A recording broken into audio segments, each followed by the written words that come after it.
Genesis 2:15. Inilagay ng Panginoong Yahweh ang tao sa halamanan ng Eden upang ito'y pagyamanin at pangalagaan.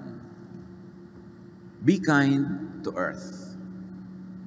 Inilagay tayo ng Diyos dito sa mundo upang alagaan ang buong lugar, ang buong paraiso na Kanyang nilikha. Salamat, Panginoon, dahil kayo'y mapagmahal. Binigyan niyo kami mga tao ng tahanan. Pati ang aming espiritu, ang aming puso ay tinatahanan ng inyong espiritu. Turuan niyo kami, Panginoon, na maging matapat sa inyo, maunawa ang aming mga pribilehiyo at tungkulin bilang mga anak mo na pinangangalaga ng iyong kalikasan. Father, teach us to worship you, to know you by being in our right place as custodians, as caretakers of your creation. Be our speaker, guide us, teach us. In the name of Jesus, your Son, we thank you and we pray for your leading. Be kind to earth. Unang-una, be kind to people. And of course, be kind to the home of people, to earth. The land, the water, the air, the plants, the animals, ang pag-aalaga sa kanila ay kasama ng totoong pagsamba sa Diyos, paggalang sa Diyos, na lumikha sa lahat ng bagay. So Genesis chapters 1 and 2, we see that God created the heavenly bodies, including the earth and everything in and on it. Psalm 24:1, the earth is the Lord's and everything in it, the world and all who live in it. Mula sa kalaki-lakihang mga dambuhalang mga nilikha hanggang sa kaliit-liitang mga mikrobyo, hanggang sa kaliit-liitang mga amoeba, lahat yan ay nilikha ng Diyos. God owns all creation. Diyos ang tunay na may-ari ng lahat. Tayo'y nakikigamit lang, kaya lumugar at huwag abusado. God as creator owner must be respected. Disrespect against creation is disrespect against the Creator. Humans are to care for the earth. Tayo ay taga-pangalaga. Genesis 1:26. Pagkatapos sinabi ng Diyos, ngayon likhain natin ang tao ayon sa ating larawan, ayon sa ating wangis. Sila ang mamamahala sa mga isda, sa mga ibon sa himpapawid, at sa lahat ng hayop, maging maamo o mailap, malaki o maliit.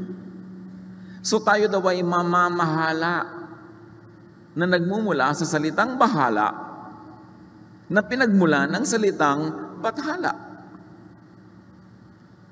Sa ancient Tagalog, pagka inispell mo yung bathala, madadrop yung T. Kasi lahat dapat ng consonant may kakambal na vowel. Kaya yung bathala nagiging bahala sa baybayin. Pag inispell natin yan, bahala. Nadadrop ang mga consonants na walang kakambal na vowel. Kaya yung bahala, ibig sabihin nun bathala. Hindi yan que sera, what will be, will be. Hindi kahit ano na lang. Kasi pag sinabi ng nanay na naghihingalo sa kanyang anak, anak, ikaw na ang bahala sa iyong mga kapatid. Hindi yun ibig sabihin bahala ka lang, walang kwenta kung ano mangyari. Ibig sabihin, pag-aralin mo sila, alagaan mo sila, ipagtanggol mo sila. Pag sinabi mo sa iyong kapatid na akong bahala sa iyo, ibig sabihin, mamahalin kita, ipagtatanggol kita. At yun ang pinagmumula ng salitang pamamahala. Tayo daw mga tao ang mamamahala. Ibig sabihin, mag-aalaga tulad ng ginagawa ng bathala ng Diyos na lumikha, na siyang tawag ng ancient Filipinos sa Diyos na lumikha. Genesis 2:15, inilagay ng Panginoong Yahweh ang tao sa halamanan ng Eden upang ito'y pagyamanin at pangalagaan. At kung yan ang gawain ng taong nilikha ng Diyos, ang mga mananampalataya, the church, dapat gawain din yan among many other things that we should be doing. Kasama yan sa bilin. In fact, this is the first commandment. Bago pa dumating yung Exodus 20 na may commandments, unang-una na, iniutos dun sa nilikha, aalagaan nyo ang sangsinukob. And when you amplify the meaning of pangangalaga, it is to serve and to guard and to protect. Kaya sabi ng Numbers 35:33, do not pollute the land. Of course, the original meaning is do not pollute spiritually, but it's not so hard to extend it to do not pollute physically, because even the ancient peoples were given by God so many rules how to keep the land physically clean. Mga anak ng Diyos, mga mananampalataya, mga nilikha ng Diyos, lahat tayo, we are to keep the environment clean. It's part of godliness. You cannot say you worship God tapos kalat ka ng kalat dyan. We must biodegrade and return everything to nature. Dapat lahat bumabalik, nagre-recycle. Because since the world was created, everything depended on recycling. Lahat nare-recycle lang. Hihinga ka ng oxygen na galing sa halaman, ang ilalabas ng iyong lungs ay carbon dioxide na pupunta sa halaman, hihinga siya papalabas ng oxygen, so naghihingahan kayo ng halaman at ng mga hayop at mga tao. Nare-recycle lang yung hangin. Naiiba ang kanyang composition pag pumasok na sa halaman o pumasok sa lungs ng mga tao at mga hayop. So, we are not to produce and promote the use of non-biodegradable things. Tulad ng mga plastic na napakatagal bago bumalik sa kalikasan kung bumabalik pa. Kinuha mo yun sa kalikasan, tapos hindi mo ibabalik, di mauubos yung kalikasan, tapos mapupuno ka ng basura. Jeremiah 12:4, hanggang kailan pa mananatiling tigang ang lupain at tuyot ang mga damo sa parang? Nagkakamatay ang mga ibon at mga hayop dahil sa kasamaan ng mga tao doon. So may responsibility ang mga tao, be it moral or be it biological, physical. Nahahawa ang mga ibang nilalang dahil sa kapabayaan ng tao. Stop or minimize dependence on single-use plastics. At yan ay nagigising na ang mundo tungkol dyan. Yung isang pirasong supot, isang gamit mo lang tapon. Pag nagpunta sa ilog, pag nagpunta sa dagat, yung mga isda na sumusuot doon, mga isdang hindi marunong umatras, ay malulunod na at mamamatay na sa loob ng plastic na yan. Stop and minimize the use of needless, elaborate packaging. Pag nagre-regalo, huwag ng 3 balot, may tape pa, may ribbon pa, may kung ano-ano pang nakakabit. Iabot nyo na lang diretso, madali pang makita ko ano laman. O ibalot nyo sa diaryong nabasa na, sa mga recycle tayo. Dapat ganun ang pag-iisip ng tao. We should stop the use of polluting cleansers, detergents, soaps. When I was in college, a friend of mine who was in a higher class, ang kanyang thesis is how panglabang sabon or detergents pollute the water system. Alam nyo ba na bawat bula, bawat piraso ng panglabang yan, pag pumasok sa ilog, sa lawa, inuubos niya yung oxygen at nasusuffocate ang mga isda. Tapos laba ka na labas sa ilog, gusto pa maraming bula.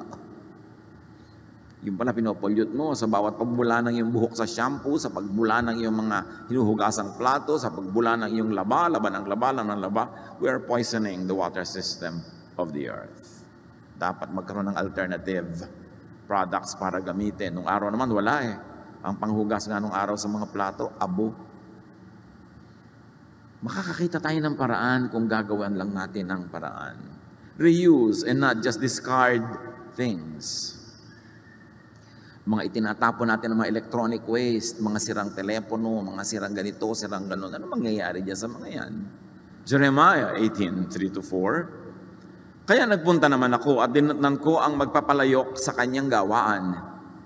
Kapag ang ginagawa niyang palayok ay nasira, hinahalo niyang muli ang putik at hinuhugisan ng panibago. So nagre-recycle o hindi nag-click, nasira ang shape, ibahin pero gagamitin uli.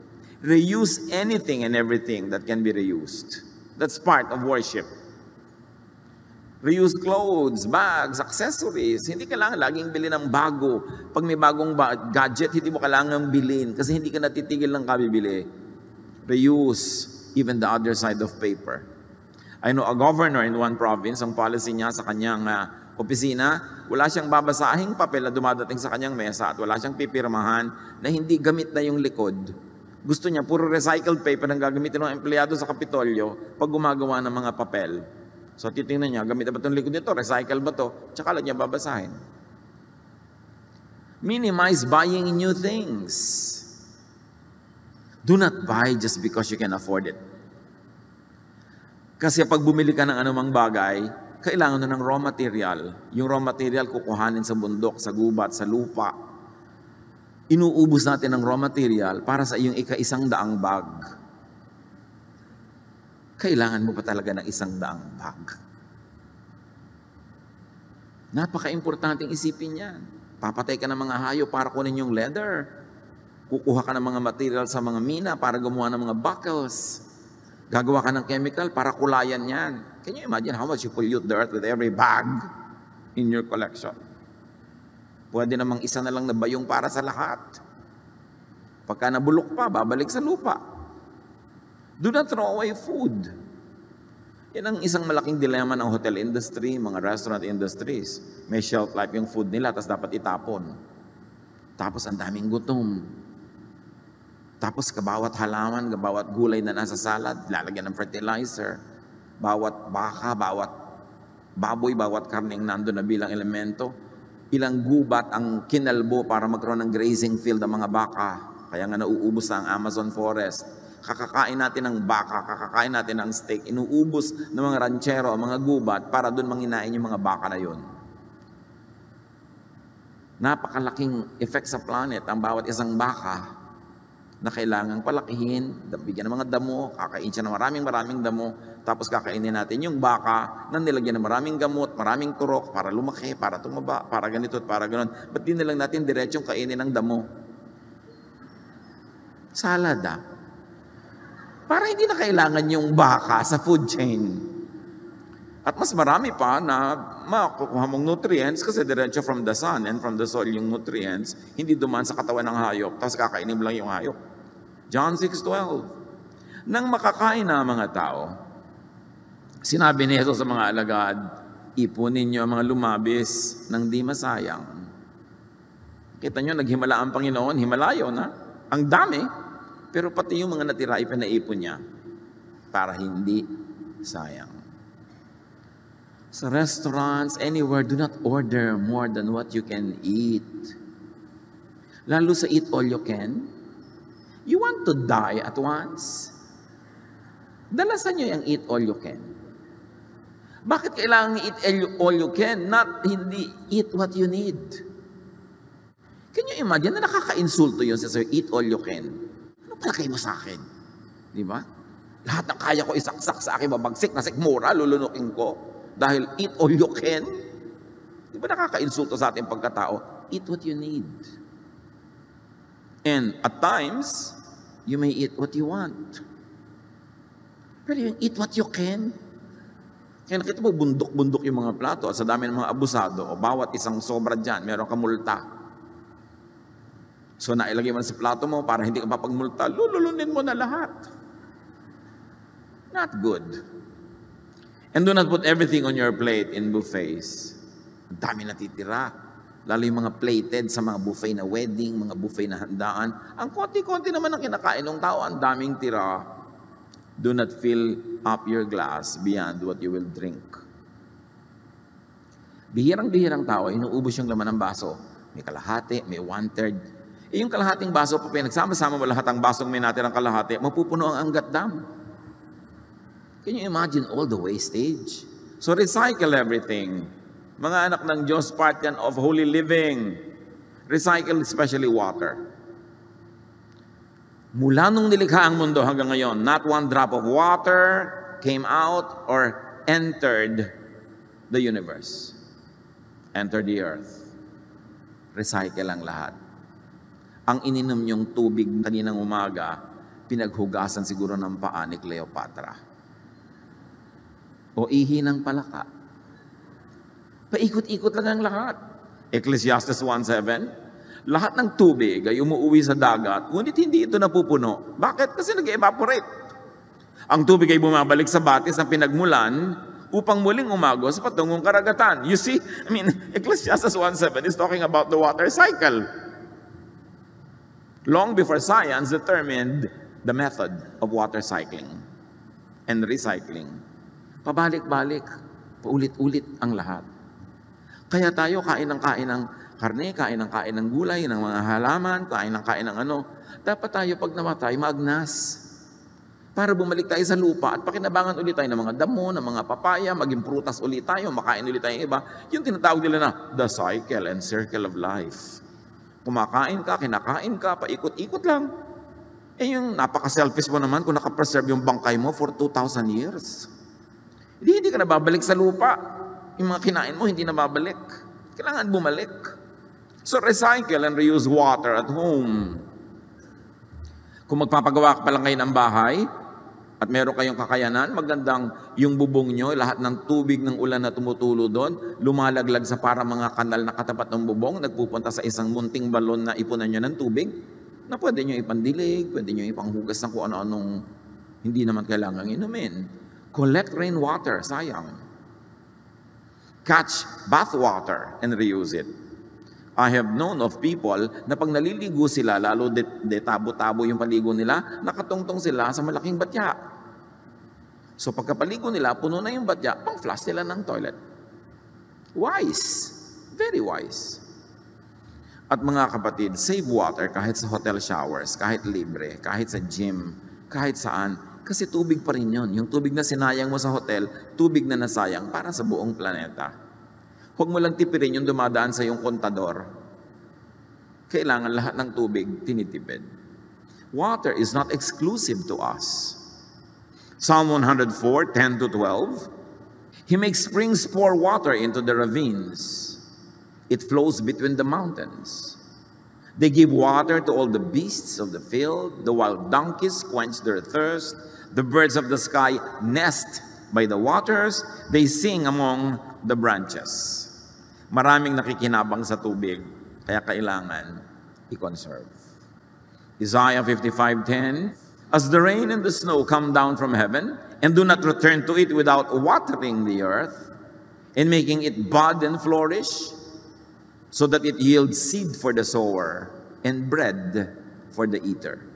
Ang tubig daw na tumutulo bilang ulan, bilang mga patak ng ulan, ay hindi babalik doon sa himpapawid hanggang hindi natagawa ang misyon. Hugasan ng mundo, diligyan ng mga halaman, painumin ng mga nilalang, tapos babalik siya uli, malinis na naman because of evaporation and through condensation, nagiging handa na naman siyang bumagsak bilang ulan. Paulit-ulit, pabalik-balik.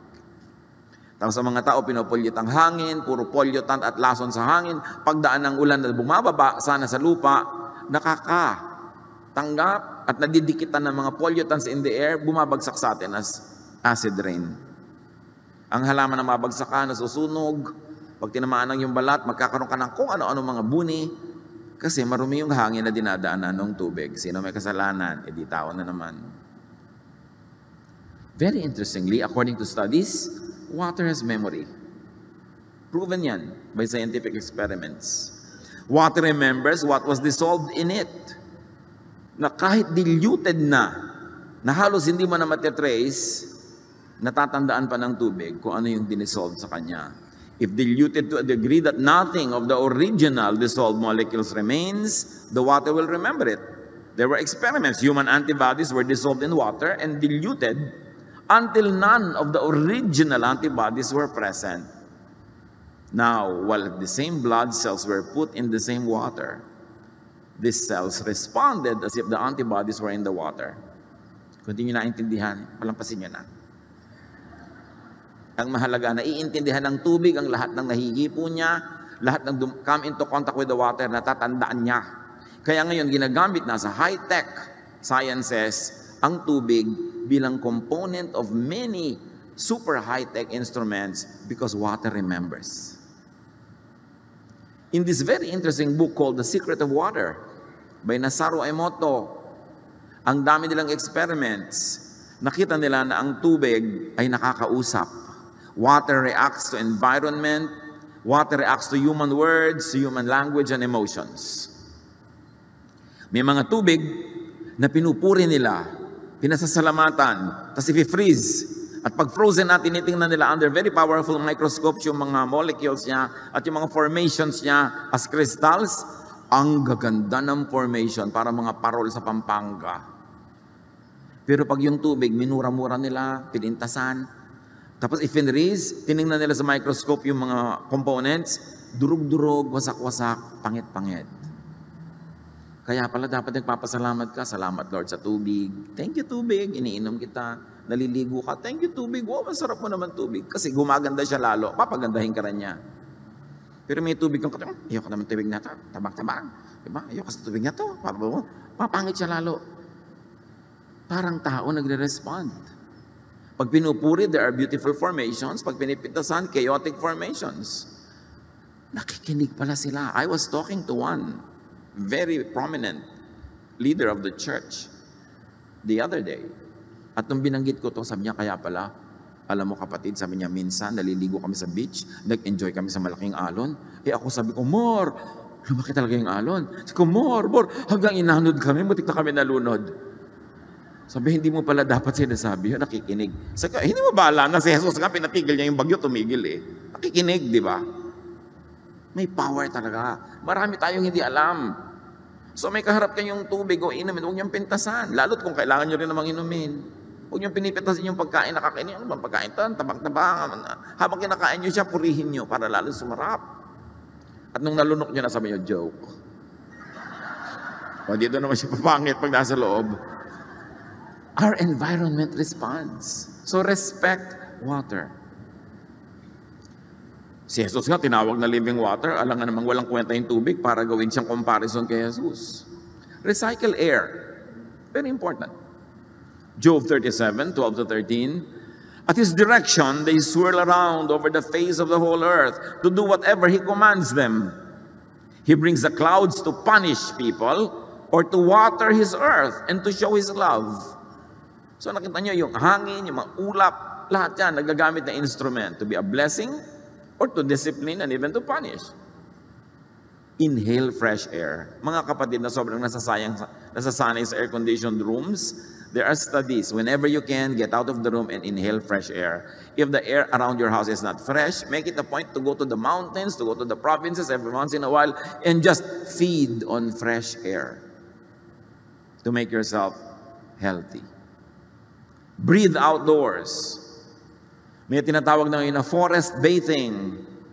Pupunta ka lang sa gubat, maglalakad ka doon, minamahal mo yung mga puno, they love you back, you inhale fresh oxygen, and it is very good for your health. And very important mga kapatid exhale clean air. Yung, ang sari-sariwa ng hangin nang mag-inhale ka, tapos pag-exhale mo, nakakamatay ng insekto. Anong nangyari? Yung malinis na hangin, pagpasok sa lungs mo, paglabas ang dumi na, di ang dumi ng lungs mo pala. Ang dumi pala nung lalamunan mo, ang dumi pala ng mga gilagid mo dyan. Kaya kailangan nililinis natin ang ating buong katawan para pag inhale mo ng malinis, pag exhale mo, malinis pa rin. Pananagutan natin yon. Exhale clean air. Cleanse your body. Do not poison the air with insecticides. Sino sa inyo mahilig mag-spray insecticide? Alam niyo yung salitang may CIDE sa dulo, side? Ganon din yung suicide.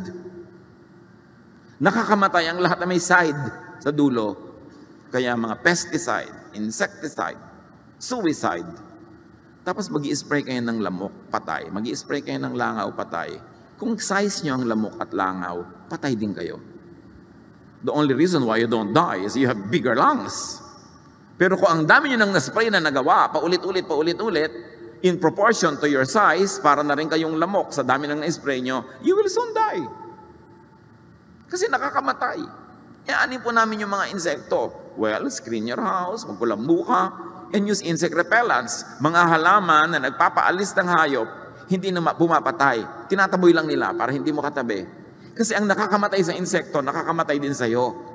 Lalo may mga baby ka sa bahay, may mga may sakit sa bahay, spray ka ng spray, nalululun mo rin yun. Pumapasok yun sa lungs mo. In proportion lang nga, mas malaki yung lungs mo, kaya mas matagal ka mamatay. Pero mamamatay ka rin pag di mo tinigilan yan. Conserve Earth's resources. replenish, restore the earth's nutrients. Ang lupa, pinagpapahinga. Pati nga pagtatanim, pinapahinga mo yung lupa eh. Nung araw, utos ng Diyos, tuwing 7 taon ng pag-aani, 1 taong nakapahinga ang lupa. Ipapahinga din. Leviticus 23, 3-5, 6 na taon ninyong tatamnan ang inyong bukirin at aalagaan ang mga ubasan. Ang 7 taon ay taon ng lubos na pamamahinga ng lupain. 1 taong nakatalaga para kay Yahweh. So yung iniutos na Yahweh na pahinga, hindi para utusan kang wala kang gagawin, kundi para mapahinga ka. So kung ano yung nakakapahinga sa'yo, yun ang mabuti sa'yo. Pati lupa, pinagpapahinga. Huwag ninyong tatamnan sa taong yon ang inyong bukirin sa patuloy ng verse. At huwag pipitasan ang mga punong ubas na hindi naaalagaan. Hayaan lang sila. Huwag greedy. Ngayon kasi ang agriculture, dati nag-aani ka once a year ng palay, gagawing 2, 3, kung pwede sanang 7, gagawing 7. Talaga papagurin na sa yung lupa hanggang mamatay yung lupa. Lalagyan ng mga artificial na pataba. Ang mga halaman, lalagyan ng mga artificial na insecticide at pesticides na pag inandod ng ulan patungo sa mga ilog, you poison the water, you poison everything because of our greed. Apply this. Do not abuse and deplete the soil. Do not overcultivate. And avoid and minimize the use of chemical pollutant fertilizers. Dapat organic ang mga fertilizer, hindi yung pollutant. Napatubo nga yung halaman mo, ang daming bunga, pero after 3 years, yung lupa mo, patay na. Avoid and minimize the use of insect and weed killers. They pollute the water system. Nung araw, we have projects sa Ifugao Rice Terraces. I was encouraging them to plant tinawon again. Kasi yung kanilang native variety is the best for that place. Pero tinuruan sila ng mga internationally trained technicians na magtanim ng mga high-yielding, multi-cropping rice. Pero kailangan ng insecticide, kailangan ng fertilizer. So they pollute the water system of the rice terraces that goes to the rivers na pinagmumulan ng kanilang protein na fish. Maraming repercussions pagka hindi mo binalance yung natural way. So spare food for others. Leviticus 19, 9-10, kung mag-aani kayo sa inyong bukirin, itira ninyo ang mga nasa gilid. At huwag na ninyong balikan ang inyong naanihan. Huwag ninyong pipitas ang lahat ang bunga ng ubasan, ni pupulutin man ang mga nalaglag. Bayaan pa ninyo ito para sa mga mahihirap at sa mga dayuhan. Ang tawag dito sa Tagalog, yung mga naghihimalay, yung mga walang bukid, walang lupa, nag-aani sila ng mga naiwan sa inani ng may lupa. I remember this way back sa Bulacan. Mga lola ko may mga patanim. Tapos pag may mga ani, nakikita ko na may mga natitira. Tapos yung mga ibang mga tao doon sa paligid, sa bukid, puntahan sila doon sa mga taniman namin ng munggo, mga taniman ng ganito at ganyan, ng mani. Tapos hukay sila ng hukay, kuha sila ng kuha. Ang dami nila nakukuha. Sabi ko, ang dami nila nakukuha. Ba't di natin kuhanin? Sabi ng lola ko, para sa kanila yan. Kaugalian din ng mga Pilipino nung araw yon. Hindi mo inaani ang lahat para yung mga maralita may matira sa kanila, doon sila mag-aani. Sabi ng verse, ako si Yahweh, ang inyong Diyos. Ibig sabihin, mapagmahal ako, maging mapagmahal din kayo. Ako nag-uutos ito, so sundin nyo. Magpakain ng mga gutom, be creative. Pinapangarap ko makakita ng kahit fast foods na food outlet na nandito yung mga customer, bumibili sila nakapila. Tapos may isang section doon na may mga nakapilang hindi nagbabayad. Kasi pag nagbabayad ka, pwede mo sing, magbabayad ako ng 1 meal nung nakapila doon hanggang lahat sila magkaroon din. Ang sarap kumain sa gano'n na yung kakain ka, magbabayad ka para sa food mo, tapos may nakapila, nakikita mo na yun yung charity pila. O magbabayad ako para doon, sino man yung nasa pila, o meron na siyang food. And I'm sure many people will be glad to give. So let food customers buy food for the hungry. Meron kang lane for the hungry. Para sustainable lang iyong mga love ministries. Kasi kung puro ikaw lang yung magbabayad doon, baka maubos na yan next week. But if you give opportunities for others to feed people, many people will be very glad to do that. Importante, kung may baon kayo, meron kayong extra baon na sandwich, extra baon na biscuit. Pag may nakita kayong gutom, ibigay nyo. Dahil yun ang gusto ng Diyos, that we share food. And of course, spare food for animals. Psalm 104:14, You let the earth produce grass for cattle, plants for our food. So, sabi nga, kailangan merong para sa cattle at merong para sa atin. Hindi tayo lang. For the sake of animals, care for the land. Pag sobra tayo naglagay ng mga insecticide, pinapatay mo lang yung kulisap ng iyong palay, pero namatay lahat ng kulisap. Pati mga bulate na apektuhan. And now, the world is running out of bees. Sa takot natin sa bee na matusok tayo at makagat, inuubos natin ang mga bees. Bees ang nagpo-pollinate ng mga bulaklak. Pagka hindi yan na-pollinate, hindi sila mamumunga. Mawawalan tayo ng buong pamumunga ng mga halaman. Kala natin, ganun-ganun lang yun. Nalipulin mo ang isang uri ng mga nilalang, maapektuhan tayo lahat. Avoid reckless consumption. Be wise in consuming. Be conservative.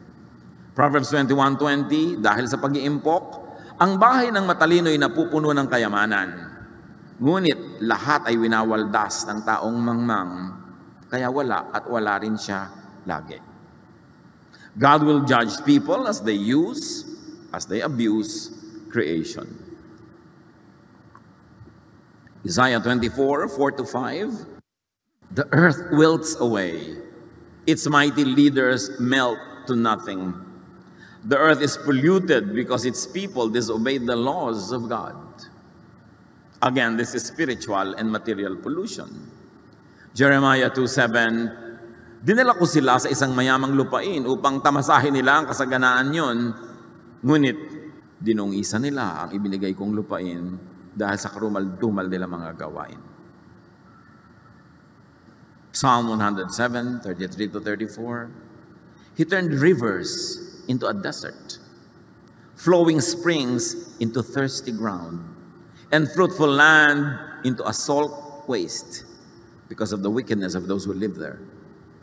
Kita nyo ang nagiging bunga ng kasamaan ng tao, ang mga ilog nagiging disyerto, ang mga bukal nagiging uhaw na tigang na lupa, at ang lupain na mayaman nagiging akanin mo yung mga asinan na maalat na walang tutubo dahil sa kasamaan ng tao. Now, God didn't, and God doesn't need to do this manually. Masama ka, so tutuyuin kang ilog. No, because everything is on automatic. All the laws of God are set. And when it is broken, may automatic results. God does not have to step down from heaven to interfere. The bad will happen when we do the bad. So kailangan maging responsable tayo. Revelations 11:18, the nations raged, but your wrath came. And the time for the dead to be judged, and for rewarding your servants, and for destroying the destroyers of the earth. Darating daw ang panahon, ang lahat ng namatay na ay hukuman, ang lahat ng mga gumawa ng mabuti ay gagantimpalaan, at wawasakin ang lahat ng bumasak sa mundo. It's time to destroy everyone who has destroyed the earth. Panahon na upang wasakin mo ang mga nagwawasak sa daigdig. May consequence. May masamang bunga ang pagpapabaya. The earth is just one. Yan lang ang bahay natin. Tapos magtatapon ka ng dumi sa ilog, pupunta sa dagat. Akala mo ba lalayo yun? Nasa loob pa rin yun ng planeta. Why are we polluting the only home we have? We are polluting the air. Saan ka lilipat pag wala ka na mahinga? Inuubos mo ang gubat. Saan ka mag-agriculture pagka namatay na ang lahat ng mga halaman? Pinopollute natin ang lahat ng ocean. Saan tayo pupunta pag na-poison yan? Akala nyo ba lalayo yan? Nandyan lang, paikot-ikot. It is the only island in this vast space of lifelessness that we have, and we are destroying it. Wala naman tayong lilipatan. Padala ng mga spacecraft sa Mars, sa Moon. Ang atupagin natin, magtanim tayo ng mga halaman, linisin natin yung mga dagat, kasi ito yung bahay natin. Ba't mo dudumihan ang sarili mong bahay? Why pollute and destroy your only home? Kailangan. Ang mga bansa, may mga nuclear weapon. Akala nila, pag pinaputok nila sa malayo, doon sa kalaban nilang bansa, nasa loob pa rin yun ng Earth. Yung atmosphere, yung pa rin ang tatanggap ng mga laso nun. Babalik din sa kanila yun, parang water, pabalik-balik. Akala natin, mapipigil mo ang dumi by national boundaries. May mga bansa pa nag-e-export ng basura. Bakit? Pagka ba nabulok yan dito sa lugar na ito, hindi ba sila maapektuhan? Dadalhin din yun ng hangin doon. We should all be responsible for the environment. And of course, aside from being kind to people and to the earth, we should be kind to all the living. Be kind to animals. Kumusta ang score natin dito mga kapatid bilang mga mananampalataya ng Diyos? Like humans, animals have intelligence. They are aware. They know. Job 12:7, if you want to learn, then go and ask the wild animals and the birds. Matatalino ang mga hayop. The animals came to Noah. Birds fed Elijah. And animals have feelings. Mayroon silang damdamin tulad ng tao. Crocodiles swim and have fun. Ostriches flap joyfully. Horses rejoice. And did you know that elephants have funeral rites for their dead? Pag may namamatay silang kalahi, tinatakpan nila ng mga sanga, ng mga dahon, ng lupa, inililibing nila ang kanilang dead. And yet people shoot an elephant just to get the tusk para lang magka-ivory. Mga anak ng Diyos, huwag kayong bibili ng ivory. Every purchase of ivory, inuutusan nyo yung nagtinda sa inyo na pumatay uli ng elepante para may mabili pa uli at meron silang pagkakitaan. Animals love their mates, their children, their family and friends. Kita nyo kung paano alagaan itong swan na ito yung mga anak niya. Meron ng sinasakyan, may takip pa sa ibabaw. Lions take care of their babies.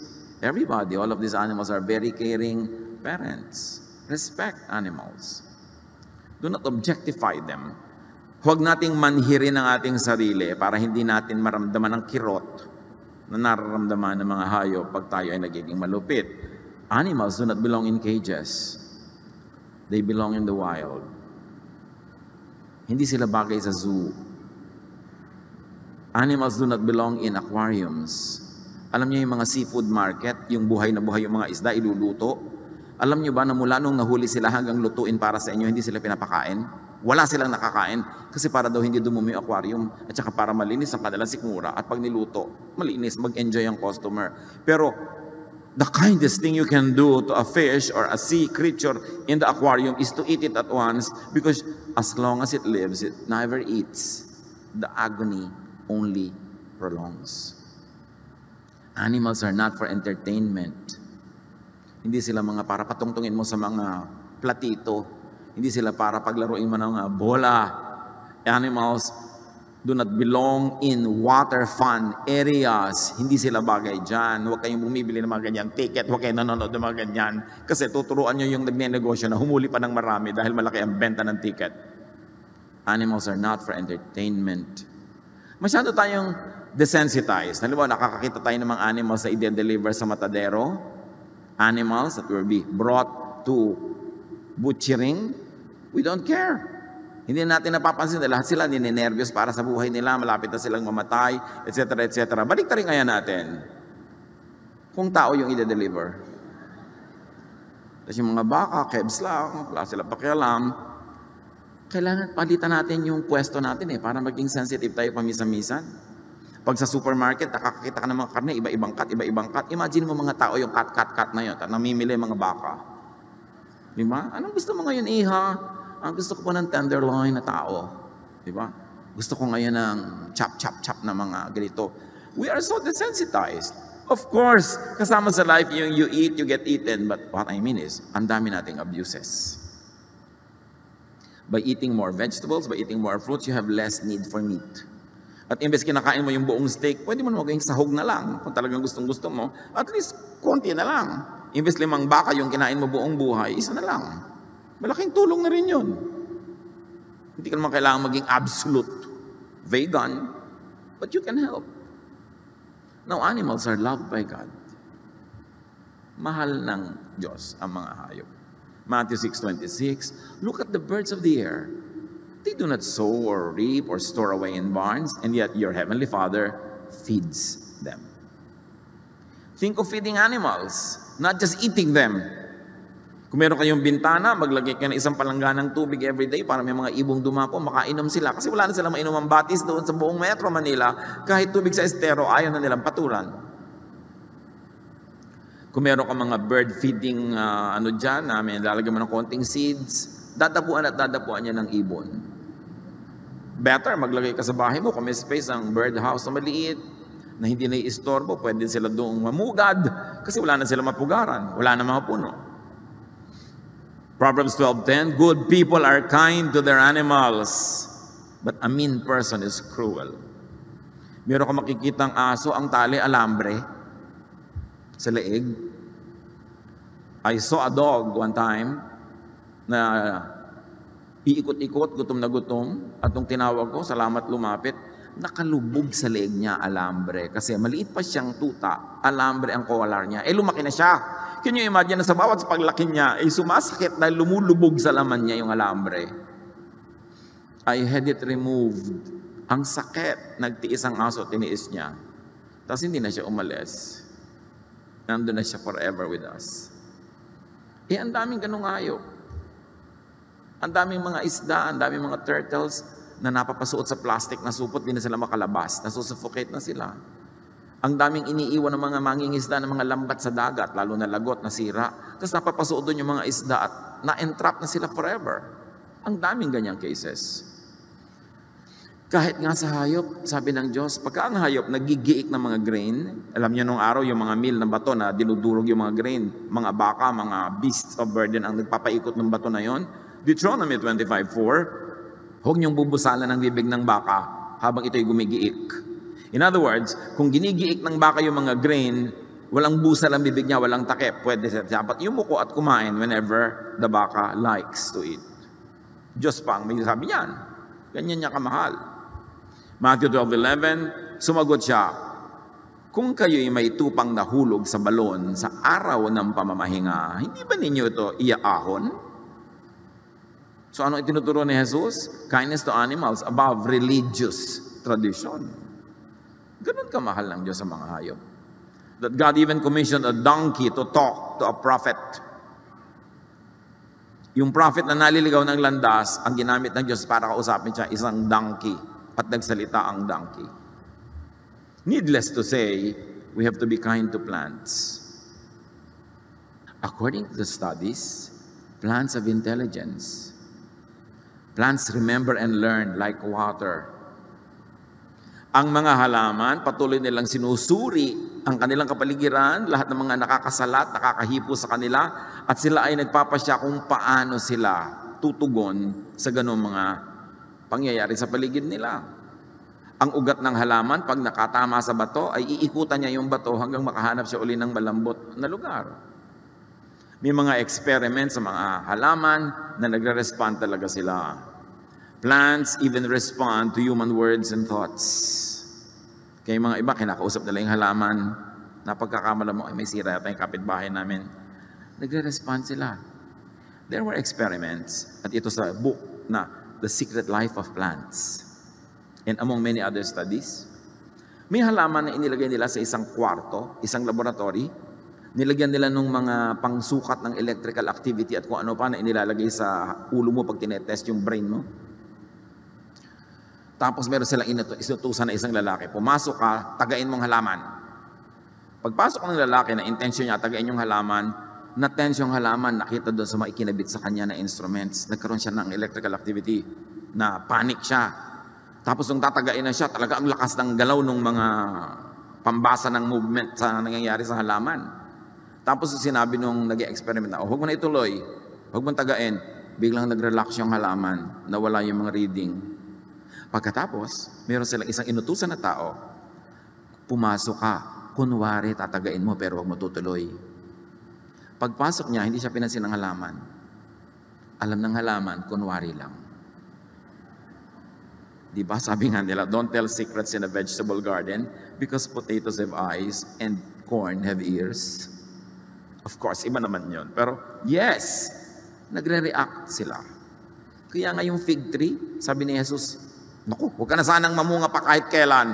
Naluoy nag-respond. Nagre-respond ang lahat ng buhay na bagay. Kaya mag-ingat-ingat tayo. Plants even communicate among themselves and with other creatures like fungi and even with animals by releasing through their roots, branches, and leaves certain chemicals. Nag-uusap-usap sila. May mga studies, mga kapatid, ng isang puno na nasugatan, natumba, nahirapan, tinutulungan siya ng mga ibang halaman na natiling malusog. Yung mga roots nila nagkakabit-kabit, nagkukonek-connect, and through the other living organisms in the soil, they help nourish a fallen tree. They help nourish a sick plant. Nagtutulungan sila, mabuti pa sa tao. Yung naaamoy nyo sa bukid pag bagong tabasang damo, actually, it's a chemical distress signal for plants. Na pag pinuputol sila, nagre-release sila ng amoy to warn the other plants around to get ready for it. At kung ano man ang preparasyon ang ginagawa ng iba, it works. Some plants, like tobacco, release a chemical. Pag kinangat-ngat-ngat yung dahon nila ng isang uri ng insekto, they release a certain chemical that attracts caterpillars para pumunta sa kanila at kainin nila yung insekto. Kumbaga, kinakain ako ng insekto ito, wala akong magawa kasi halaman ako, I will release a chemical na attractive sa mga caterpillar, magdadatingan sila, ay, may insect pala dito, kakainin nila insect, tumigil ang paggat-ngat niya sa dahon. Nag-iisip sila. Plants have senses and feelings, tulad halimbawa ng makahiya. Ang makahiya, o tama, pag hinipo mo, nahihiya nga siya. Diba, dahan-dahan siya nagsasara. O, ang ganda-ganda niyan kung meron kayo sa inyong dinner table. Pero alam niyo yung makahiya, pag hinipo niyo, di sasara. Kasi akala niya may danger. Hipuin niyo ulit, wow, ang ganda. Sasara ulit. Pag inulit niyo po ulit, hindi na siya sasara. Sabi ng makahiya, nek-nek mo. Pinapagod mo lang ako. Hindi naman to talaga danger, wala. Hindi na siya sasara. Marunong siyang matuto. Hindi katulad ng iba, nakakalimang papa na, hindi pa natuto. Yung makahiya natututo, yung Venus flytrap, yan, halaman yan. Ang pagkain niya, mga insekto. So, ina-attract niya ng matatamis na mga katas. Pero ang insekto ito, pag pumasok, da-da-da-dan, sumara na. Ganyan din na maraming pag-ibig, mga kapatid. Diba? Kala mo matamis, kakainin ka pala. Pero, nag-iisip yung halaman. Kung kailan siya sasara, buong-buo na ba na nasa loob ang insekto o kalahati pa lang, baka makalabas, marunong siya mag-isip. The pitcher plant. The pitcher plant has liquid inside it. Mga insect na attract, mahuhulog sila, iinumin nila, pero digestive juices na yon, the pitcher plant suddenly has lunch. Marunong silang dumiskarte. Of course, plants think to change forms. Nakita niyo yung sunflower? Kung nasaan yung sun, doon sila haharap. Yung halaman na nakaharap sa araw na nasa paso, gusto niyong torturen, paikutin niyo yung paso. O maglinis kayo, ibalik niyo na hindi nakaharap dati sa dati niyang hinaharapan. Kahit mapagod yon, babalik yon para humarap sa araw yung dahon niya. Kaya kung may nilinis kayong paso, inangat niyo, ibalik niyo sa dati para huwag na siyang mapagod na yung dahon, lingunin naman niya yung araw. Kasi yun at yun ang gagawin niya. Importante, even many plants assume camouflage. May mga halaman na nagmumukhang ibon, for whatever purpose nila yon, may nagmumukhang bato, may nagmumukhang ganyan, para sila mag-survive. Plants respond to music and other sounds. Yung mga Indian classical music, mga Vedic chants, nakakapagpalago ng Rosa chinensis. Marami mga halaman in experiment, isinabmit sila sa melodic, beautiful melody music, lumago. May mga halaman, inilagay sila sa kwarto, nagpatugtog ng rock, naluoy. Kasi nga halaman ayaw sa rock. Lalo't kung ang gulo-gulo talaga. Nagre-respond sila. 1 Chronicles 16:33, umawit ang mga punong kahoy na nasa kagubatan sa pagdating ni Yahweh upang lahat ay hatulan. Literal ba to? Malay nyo. Totoo. Akala natin, talinghaga, yung pala nakakaawit nga sila. Why not? At nadidinig yun ng Diyos.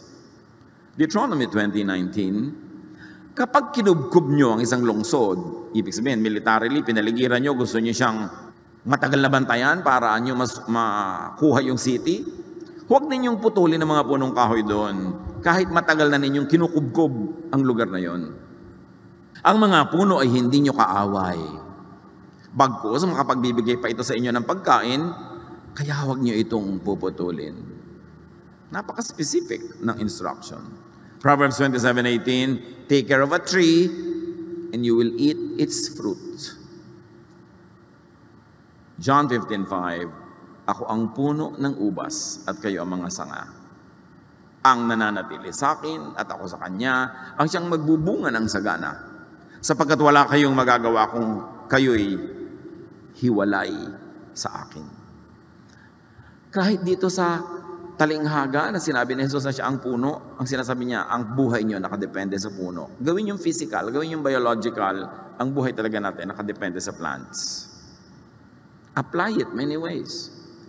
So do not needlessly, carelessly, greedily cut trees. Sa bawat punong pinuputol, kinukuha ng mga loggers, ay may libing na nagaganap sa mga hayop. Imagine ninyo na ito ay libing. Nakikipaglibing ang lahat ng mga hayop na nawalan tirahan, nawalan ng ugat na tataguan, nawalan ng sangang dadapuan, nawalan ng puno na titirahan, tapos ang mga tao putol ng putol ng putol. Nakikita ninyo itong orangutan na ito, pinuputol ang gubat na tinitirahan niya, mag-isa niyang ipinagtatanggol ang puno na kanyang tahanan laban sa mga makinarya ng tao. Pag kinuha mo yung kahoy niya, saan titira yung mga hayop na diyan tumatahan. Itong napakaliit na munting nilalang na ito, pinutol yung puno niyang tinitirahan, nung balikan niya, putol na, hinahanap niya yung mga sanga, hinahanap niya ang pamilya niya, nasa na? This squirrel is a symbol of so many animals that we deprive of habitat, of shelter, of home, of food, whenever we carelessly deforest our environment. Respect God. Live well as a race among many other creatures that God created. Be kind to earth. Isipin natin mga kapatid kung ano sa pang-araw-araw nating pamumuhay in practical terms ang magagawa natin para tumulong tayong alagaan itong daigdig na ibinigay ng Diyos, pigilan, kundi man lubos na puksain ang pagsira at ang pollution, at palaguin natin ang lahat ng mga bagay na lumalago. Sa bawat space na pwede, magtanim kayo ng halaman kahit sa lupa, sa inyong kuko. Kailangan maraming halaman. We need, according to studies, you need 40 trees for every human being para siya makahinga ng tama. Kung naubos na yung trees, saan tayo kukuha oxygen? Mag-isip-isip. Pag-isipan natin mga kapatid sa ating mga araw-araw na pamumuhay, paggamit ng mga plastic, paggamit ng mga disposable, ang walang habas na pagsira natin sa ating kaisa-isang tahanan at paglabag natin sa magandang kalooban ng Diyos. Ama namin, turuan niyo po kami na maging responsible caretakers of the earth.